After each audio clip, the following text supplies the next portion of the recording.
Hello বন্ধুরা, সবাই কেমন আছো? আশা করি সবাই খুব ভালো আছো। তো আজকে তোমাদের জন্য একটা নতুন ভিডিও নিয়ে চলে এসেছি। আমরা বেড়াতে গেছিলাম কালনা। তো কালনাতে এই শিব মন্দিরটা রয়েছে। 108টা শিবলিঙ্গ আছে এখানে। এই দেখো, অনেক পুরনো মন্দির।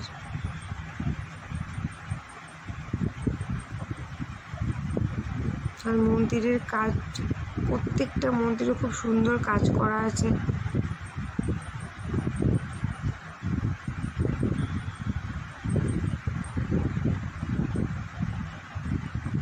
এরকম করে 108টা শিবলিঙ্গ আছে।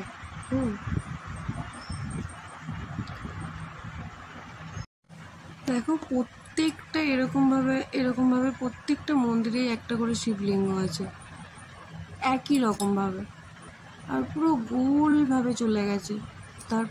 তারপরে গোলভাবে চলে যাওয়ার পর আবার তার মধ্যেখানে এই বাঘটা করা হয়েছে।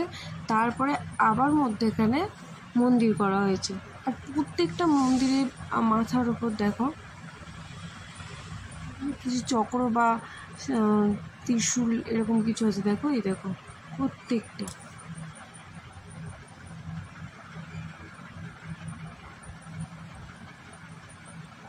তো আমার তো এটা খুবই ভালো লেগেছে জায়গাটা। তোমাদের কেমন লেগেছে তোমরা অবশ্যই জানাবে। আর আজকের মতো এইটুকুই। পরের ভিডিওতে আবার দেখা হচ্ছে। বাই।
রাজবাড়িতে ভূত আছে।